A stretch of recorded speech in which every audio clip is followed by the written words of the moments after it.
देखिए आज हम पढ़ेंगे त्रिकोणमिति। तो त्रिकोणमिति का प्रयोग क्यों करते हैं, तो त्रिकोणमिति का प्रयोग, त्रिकोणमिति का क्या अर्थ है, इसको हम जानेंगे। कह रहा है कि त्रिकोणमिति का शाब्दिक अर्थ है कि त्रिभुज का मापन, त्रिभुज को मापना ही त्रिकोणमिति का शाब्दिक अर्थ होता है। त्रिभुज को ही मापते हैं, उसका ज्ञान कर लेते हैं कि त्रिभुज कैसी है, कैसी आकृति है, इसकी क्या भुजाएं हैं, कितनी लंबी है। कह रहा है कि त्रिकोणमिति गणित की वह शाखा है जिसमें त्रिभुज की भुजाओं और कोणों का अध्ययन किया जाता है।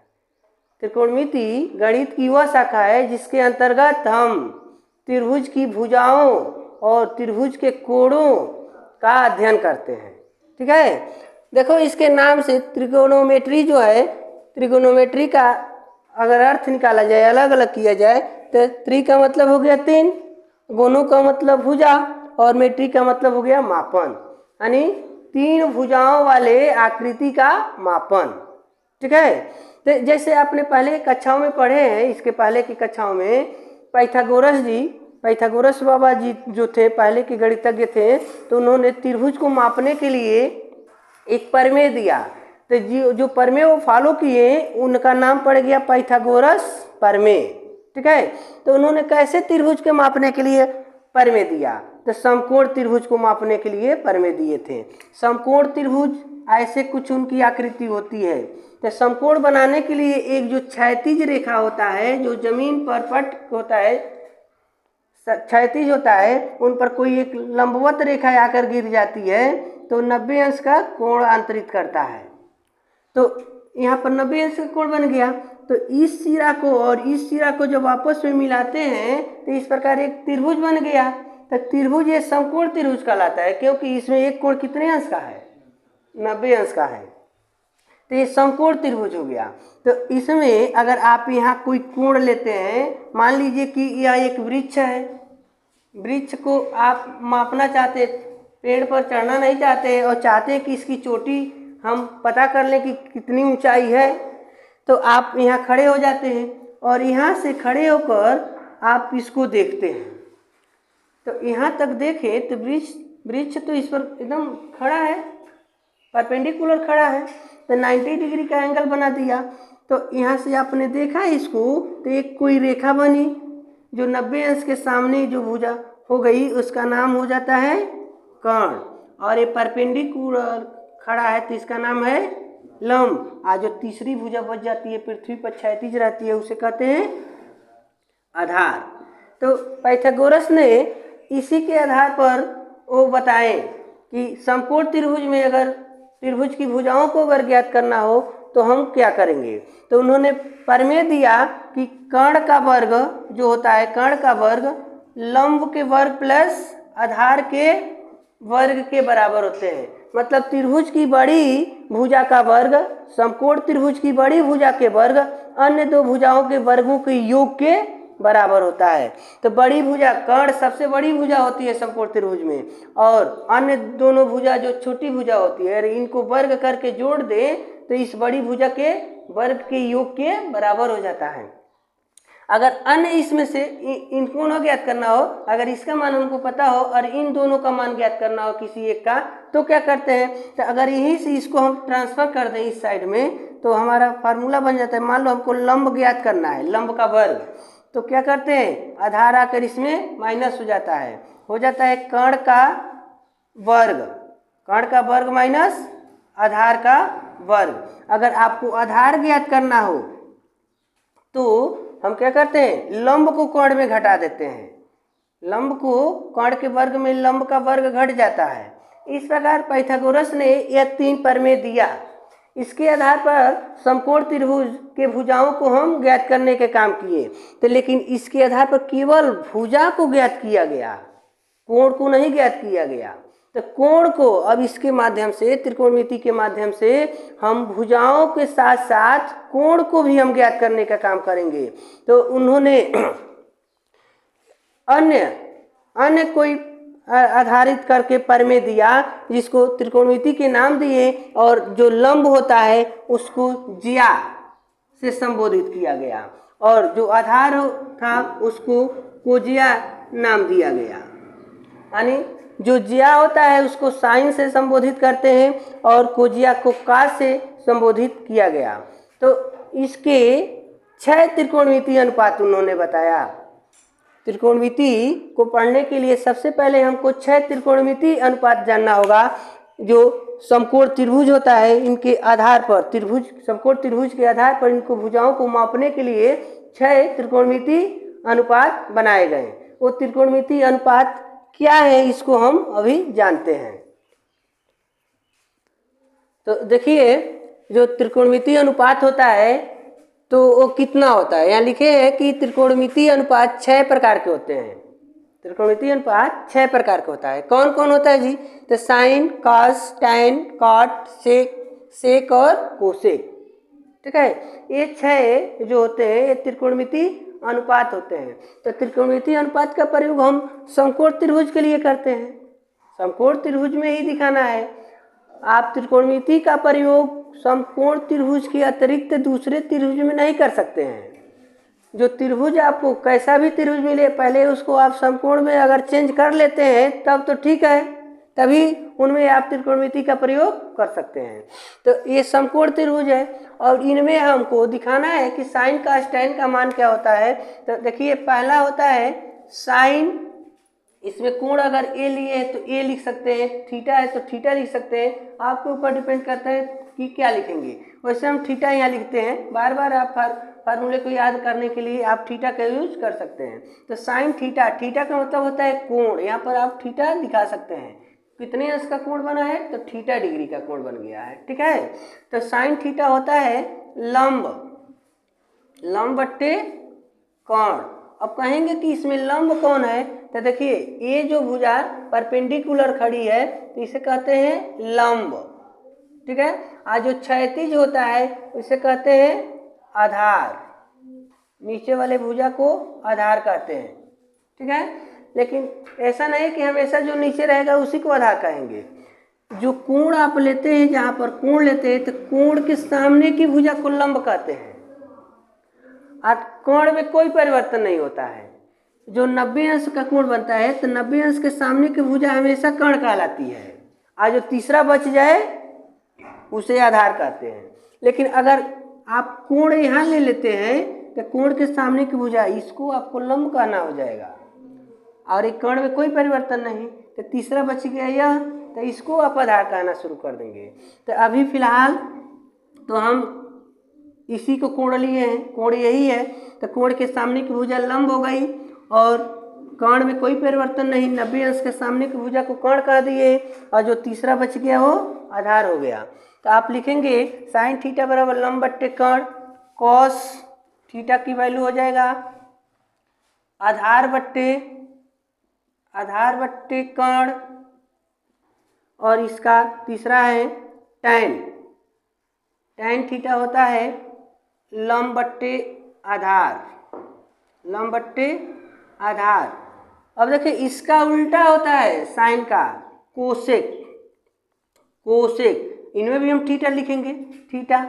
तो इन्हीं का उल्टा लिख देते हैं। साइन का है लंब बट्टे कर्ण, तो साइन का उल्टा कोसेक। तो लंब बट्टे कर्ण का उल्टा कर देंगे कर्ण बट्टे लंब। अब देखो, कॉस का उल्टा होता है सेक। तो सेक थीटा, तो कॉस है आधार बट्टे कर्ण, तो सेक का कॉस का उल्टा सेक है, तो इनका भी उल्टा कर दीजिए। तो ये हो जाएंगे कर्ण बट्टे आधार। एक बच गए जो टैन का उल्टा होता है। टैन का उल्टा होता है काट। ठीक है, थीटा। तो काट का, टैन का क्या है? लंब बट्टे आधार। तो काट का हो जाएगा आधार बट्टे लंब। ये हो गया त्रिकोणमितीय अनुपात। 6 गो त्रिकोणमितीय अनुपात बन गए। ठीक है, तो देखिए, ये 6 गो हमारे पास त्रिकोणमितीय अनुपात प्राप्त हो गए। 1 2 3 4 5 और 1 6। इसके बाद हम इसका अपोजिट देखेंगे कि इसका अपोजिट क्या है। देखिए यहाँ पर, लेकिन इसमें एक और देखिएगा, यहाँ पर लिखा गया है कोण ए के सम्मुख भुजा और कोण ए के संलग्न भुजा। इसका क्या मतलब है? तो संलग्न का मतलब है कोण ए, मान लीजिए थीटा ले लिए, लेकिन कोण ए से या दोनों अगर त्रिभुज को बनाया गया है तो मान लीजिए कि कोण कैसे बनते हैं, किसी एक बिंदु की ओर कोई किरण जाती है और उसी बिंदु से कोई दूसरी किरण निकलती है, तो दोनों किरणों के बीच में जितना गैपिंग होता है वह क्या बनता है, कोण बनता है, उसको कोण कहते हैं। दोनों किरणों के बीच, एक ही बिंदु से निकली दोनों किरणों के बीच का जो दूरी होता है, डिस्टेंस होता है, उसको हम कोण से डिनोट करते हैं। तो अब देखो यहाँ पर, यहाँ से एक किरण गई थी, अब इस किरण से यहाँ से कोई एक परपेंडिकुलर लाइन यहाँ पर गिर गया 90 अंश का, परपेंडिकुलर का मतलब 90 अंश का कोण बनाती हुई कोई रेखा यहाँ पर पड़ जाती है, तो यहाँ से न चलने वाला यह किरण थी, यानी मूल बिंदु से न चला है, तो कोण यही न बना था, न्यून कोण। इसको क्या कहते हैं, न्यून कोण। ठीक है, न्यून कोण। तो यहाँ से जो किरण चली थी इस पर एक रेखा पड़ गया है इसे। ठीक है, तो चल शुरुआत तो यहाँ से हुआ था, तो इस कोण से सटी हुई कौन सी भुजा है, इस कोण से सटा कौन सा भुजा है, यह न्यून कोण किस भुजा पर बना है, तो इस भुजा पर बना है, तो इस भुजा को कहते आसन्न। ठीक है, यहाँ देखो संलग्न, आसन्न नहीं कहते, संलग्न भुजा कहते हैं, यानी सटा हुआ भुजा कहते हैं। ठीक है, और यह सम्मुख, तो कोण के सामने, इस कोण के सामने कौन भुजा है, तो यह है परपेंडिकुलर लाइन जो पड़ा था, तो परपेंडिकुलर, तो इसीलिए यहाँ पर लिखा गया है सम्मुख भुजा, यानी जो भी कोण है उसके सामने की भुजा। तो सामने की भुजा को लंब भी कह दे रहे हैं, या लंब न लिखकर लिखते हैं कि सम्मुख भुजा, तभी ठीक है, लंब लिखते हैं तभी ठीक है। आप नीचे वाले भुजा को, संलग्न भुजा को, जो इस कोण से सटा हुआ भुजा है उसे संलग्न कहते हैं तभी ठीक है, या आधार कहते हैं तभी ठीक है, लेकिन जो 90 अंश के सामने की भुजा है उसको आप क्या कहेंगे, केवल कोण ही कहेंगे। ठीक है, उसमें कोई परिवर्तन नहीं होगा। अब इसी के आधार पर जो हमारे पास 6 गो कोण है उनका अपोजिट देखेंगे। ठीक है, यानी कोण नहीं, जो ज्या है यह अनुपात है, तीनों त्रिकोण मिति अनुपात का विलोम। ठीक है, विलोम क्या है, उल्टा क्या है। ठीक है, तो देखो आपने देखा साइन थीटा देखे थे, तो साइन का उल्टा अगर बात करते हैं, साइन है या तुम सोच रहे हो कि साइन हमको नहीं चाहिए, अगर इसके जगह पर दूसरा कोई रहता त्रिकोणमितीय अनुपात तो हमारा काम हल हो जाता, बन जाता। तो इसके जगह पर आप ऐसे लिख सकते हैं 1/कोसेक। ठीक है, या कोसेक का उल्टा पूछा जाए तो ये बताओ, यहाँ पर ये भाग दे रहा है ना, तो इसको दूसरे पक्ष में भेजे तो इनसे गुणा कर लेगा, तो यह इनसे गुणा करेगा तो क्या हो जाएगा, या इनके पास आ जाएगा। एक देखो यहाँ पर फार्मूला बन रहा है, अगर इसको इससे गुणा भी करा देते हो तुम तो हो जाएगा sine theta into cosec theta बराबर ए। देखो ये भी एक सूत्र बन जा रहा है, साइन और कोसेक आपस में गुणा करेंगे तो उसका मान 1 हो जाएगा। ठीक है, इसको इसके पास भेजे तो गुणा किया तो 1 के बराबर हो गया ना, यहाँ 1 ही ना बच गया केवल, या इसको यहाँ ट्रांसफर कर देते हो तो मान लो यह यहाँ आ गया तो यह इसके नीचे जा सकता है, तो इनका उल्टा ऐसे हो गए, कोसेक थीटा के वैल्यू 1/साइन थीटा लिख सकते हैं। यह सब के सब आपके लिए इम्पॉर्टेंट फार्मूला होंगे, किसी भी एग्जाम को आप देते हैं इसके अतिरिक्त उनमें सब में इसका प्रयोग होगा। अब देखिए एक यह केवल है, एक फार्मूला है, यानी साइन के लिए हमने काम किया। अगर कास की बात करें तो कास थीटा इक्वल टू, इसका अपोजिट देखेंगे तो कोसेक, सॉरी केवल सेक हो गया, कास का हो गया सेक थीटा, और इसको यहाँ ट्रांसफर कर दें, इनसे गुणा करा दें, तब देखिएगा cos theta into sec theta का मान 1 हो गया, या इनसे गुणा कर लिया ना, cos theta into sec theta के मान 1 बन गए ना।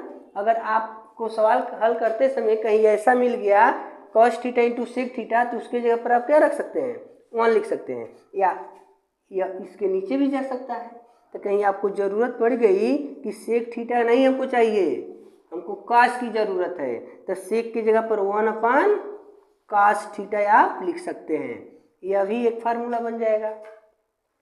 तो आपसे पूछा जाए साइन का अपोजिट क्या है, तो 1/कोसेक, और कास का अपोजिट क्या है, 1/सेक। लेकिन कोसेक का अपोजिट 1/साइन और सेक का अपोजिट 1/कोसेक बताएंगे। और इसी के पास तीसरा है आपका, तीसरा देखिए टैन। टैन की बात करते हैं। अगर टैन का अपोजिट पूछा जाए तो टैन थीटा इक्वल टू 1 हो जाता है कॉट थीटा। ठीक है, तीसरे के लिए। तो अब बताओ इसको इसके पास भेज दें, यहाँ चला जाए तो टैन थीटा इंटू क्या हो जाएगा, cot theta. Tan theta equal into cot theta बराबर क्या बन जा रहा है, 1 बच गए ना। तो इस प्रकार टैन और कॉट आपस में गुणा करते हैं तो 1 हो जाएगा। और यह इसके नीचे भी तो जा सकता है। अगर टैन थीटा बराबर 1/कॉट हो सकते हैं तो कॉट थीटा बराबर 1/टैन थीटा हो सकता है। यानी देखिए आपसे पूछा गया 1, 2, 3, 4, 5 और 6 गो त्रिकोणमितीय अनुपात का अपोजिट मिल गए। इसके अतिरिक्त जब दोनों अपोजिट आपस में गुणा कर रहे हैं तो क्या रिजल्ट दे रहा है, 1। दोनों अपोजिट गुणा करके 1 बना दिया। यहाँ भी दोनों आपस में गुणा करके 1 बना दिए। इस प्रकार ये एक फार्मूला के रूप में काम करेगा। आप किसी भी सवाल को सॉल्व करते हैं, इन लोगों का प्रयोग करते हैं, तो अगर कहीं ऐसा दिख जाए तो आप ये सब नंबर 1 का यूज कर सकते हैं, या उसका अपोजिट लिखना चाहते हैं तो ऐसे नंबर रख सकते हैं। ठीक है, तो देखिए एक एग्जाम्पल हम पढ़ते हैं। अभी हमने जो 6 त्रिकोणमितीय अनुपात पढ़े तो उसी के आधार पर हम 6 गो यहाँ पर लिखा है tan ए का मान इतना है 4/3, तो कोण ए के अन्य त्रिकोणमितीय अनुपात निकालिए। अन्य का मतलब एक तो हमको मिल गया है, मतलब tan मिल गया है, और कुल कितना है, 6 गो है। तो 6 में से एक हमको पता हो गया, बाकी 5 त्रिकोणमितीय अनुपात निकालने को कह रहा है। ठीक है, तो हम कैसे निकालेंगे, तो देखिए tan ए का मान दिया है, tan ए का मान, तो बताओ वैसे तो हम सूत्र जानते हैं, tan का क्या जानते हैं सूत्र, लंब बट्टे आधार। लंब बट्टे आधार ना जानते हैं। अब tan ए का मान दिया है 4/3, तो यहाँ लिख देगा 4/3, इधर है लंब बट्टे आधार। ये बताओ लंब के मान कितना मिल गया और आधार के मान 3। तुम जानते हो कि इन लोगों का प्रयोग, त्रिकोणमितीय अनुपात का प्रयोग समकोण त्रिभुज में ही कर पाते हैं। तो आप बिना किसी से पूछे एक समकोण त्रिभुज बना लो।